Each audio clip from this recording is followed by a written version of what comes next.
Everyone, welcome to Mexico and welcome to Sergio Perez. Hello, chap. Hi. It's been a busy day for you. A little bit, yes. It's 2 days very busy.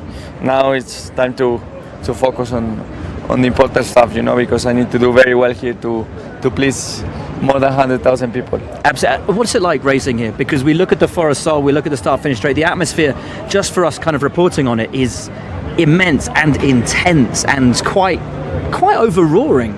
For me, without being Mexican, to me this is the best Grand Prix of the year. I think it's a massive one. The people, the circuit layout, everything in general is very impressive and very good.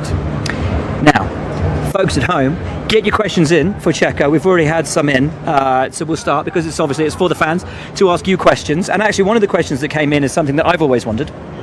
How did you get the nickname Checo? Well, it's quite an easy one. It's like Francisco Frank.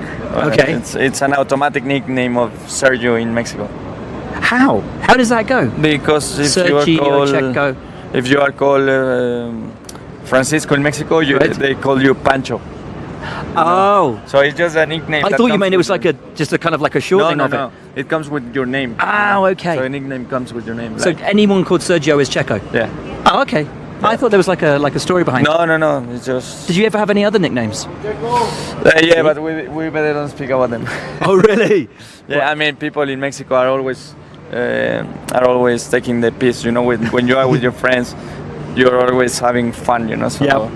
I have a couple of nicknames. Excellent. Tell us those later. Right. How did you get into racing? Through my dad. My dad has always been involved in motor racing, so he's really passionate about the motorsport. So it was the thing that I always saw, racing, and it was very, very important for me. Who do you think your teammate will be next year? Getting in the good questions early. You pretty much already answered it. Yeah, on a couple of occasions. A couple of occasions, I think it's hard, that but then you don't know and you cannot say. So there are so many things that that's true. I think it's we all know who it's gonna be. Yeah, you don't have to say it, but are you looking forward to driving with Lance? Do I drive with him? No, I think it will be great, for the team. I think we are going into a new era of the team, and basically everything is staying the same, and we're just going to have more budget and also the pressure, because we have to deliver now and go to the next step. And Lawrence has said you're going to get a new factory. All these things that the team has needed for so long it's going to be an amazing new start. It's going to be a massive one. You can already see the progress the team is doing, and like all other teams, that they might have more budget, but the direction. And I think this team, what it's good at is to keep all the people together. I remember it was so hard, to keep everyone together at a very difficult time. So I think this team is ready for big things. Awesome stuff. Lewis Barron, which era of Formula One car would you most like to drive, other than this one? In the 90s with Ayrton, when Ayrton was driving, I think. So, what, like early 90s? Like 90, 91, 92? Yeah. Around then? Yeah. Any car in particular? Like the active suspension Williams or like the McLaren MP44, MP45? Those MP4 from... So like late 80s, I actually dropped that one when I was when you were with McLaren? Yeah. What was it like? Power-wise, they're miles behind, So if you come from this generation onto the other, you are like, this is the car of my grandpa.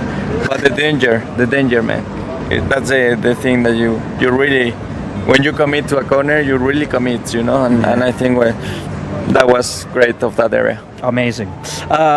Martin Frazier, what do you look forward to most about your home Grand Prix? To give a nice result to these people, It's so much atmosphere here that you really want to do well to cheer these people up.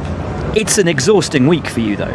It is quite exhausting because there are so many things going on, a lot of events. We have a lot of partners from Mexico, so everyone wants time here, which is it's good, at the end of the day. But yeah, it can be very exhausting. Had a couple of questions in on a similar theme. With the weight restrictions for drivers being changed next year, are you going to be enjoying a few more cheat meals? And someone else has said, can you have Mexican food before the race? I can have, but normally I don't. I try to eat as light and lean as possible, because you don't want to have any issues with the stomach or whatsoever. So you always try to eat the same things, and I get it from the team. So we don't have a Mexican chef. You don't? We don't. Mexican food can go straight through you, though. Yeah. Yeah, it's fine. Okay. That's right. Are you going to enjoy a few more meals next year with the weight restrictions being lifted? No, not really. Well, Do you think I it'll make already- much of a change? No, not really. I mean, everyone here is trained and they develop their bodies to their maximum, Yeah. to the maximum recovery, to the maximum strength, endurance. So everyone here down the paddock is an athlete. So it's not going to change anymore. Maybe we're gonna see bigger bodies, that people are going to get bigger, but certainly you won't notice. And the designers all want you to be like 5'5" and weigh 45 kilos anyway, so then they can move the ballast around the car. Exactly. Yeah, exactly. Right, how much time do you actually get to spend in Mexico? Throughout the year, maybe in total 3 months. I spend good time in December. Yeah. But December actually it's a very busy week, because I have a lot of events actually in Mexico. So the real month that I spend the most, it's probably January when I'm doing my training. I always do my training here in the beach at Vallarta. So you don't get to spend much time at home? Not really, just between couple of races. Yeah. You're here 1 week, but then you are somewhere else for the next week. So Where's home when you're not here? In Europe. I'm based in Europe, in Switzerland. Whereabouts? In Neuchâtel. Yeah, no, Neuchâtel. Yeah, nice place. Yeah, really yeah, nice very place. nice place. Very cold in the winter. And very quiet in the summer. Incredibly, yeah. Very nice. Have you but managed to very have a nice. honeymoon yet? No, not yet. It's such a busy. Your wife must love you. Yeah, she does. She really does. I mean, we're traveling all the world, but now it's close to finish the season. But what she doesn't realize is that December is the busiest. She does now. The busiest month of the year, because we have so many things going on. But yeah, January and later we will have a good time. Jennifer and Natalia Muller would like to know, do you and Esteban Ocon have a good relationship? I think that's a question everyone's got, because you really fight on track. But does that extend off the track as well? We do. I mean, to be frank and to be honest, with all my teammates, I generally have a great relationship out of the track, but with Esteban, probably we don't speak that much. We don't have much of a relationship. Unfortunately, I think probably he's too much into his thing, and that's it, But that's just how people is.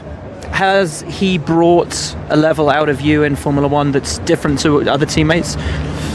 No, I think I've had incredible teammates in my record. I had Button, I had Hülkenberg, Kobayashi. I had incredible drivers, and Esteban is also a great talent. But certainly I've had great ones before. Excellent. If Force India would have a new name for 2019, this is from Alonso Ortiz. What is the name going to be, or what would be the best name? I'm very curious. I really want to get to know. What would you call it? Force Checo. I think Force that Checo. would be a good idea. I don't think Lawrence would like that one. That would be good. Scuderia Checo. There we go. We'll have that. Is that okay? No? The team we likes it. Yeah? No. PR boys are not happy. They don't like it. They don't like that at all. There was a good one from earlier. Do you think Lewis will win the World Championship this weekend? I think he only needs 3 or something. He needs to finish 7th. I mean, unless something really happens, something goes really, really wrong. But to be 7 for him, it's very easy. It is, isn't it? What a place to win a World Championship, though. The best place in the world. You've already said that. Absolutely. Right, there was another one earlier. Where was it? You know what? What's your favourite memory from Formula One? Oh, I have many, but I mean, as a kid, I grew up watching Formula One every morning. Waking up in Mexico, you have to wake up very early to watch Formula One. So always 6 o'clock, 7 o'clock, and just watching Formula One with my dad, with my brother. Those memories are great, and now racing in what I was watching, it's incredible. We'll leave it at that. Thank you very much for your time, man. I really appreciate Thanks, it on what is a massively busy weekend for you. Best of luck. I know the fans are going to love watching you race, and let's hope, come rain or shine, it's a good one for you. Thank you. Thank you very much, and thanks for everyone at home for your questions. And I know that you will join me in wishing Checo a wonderful weekend.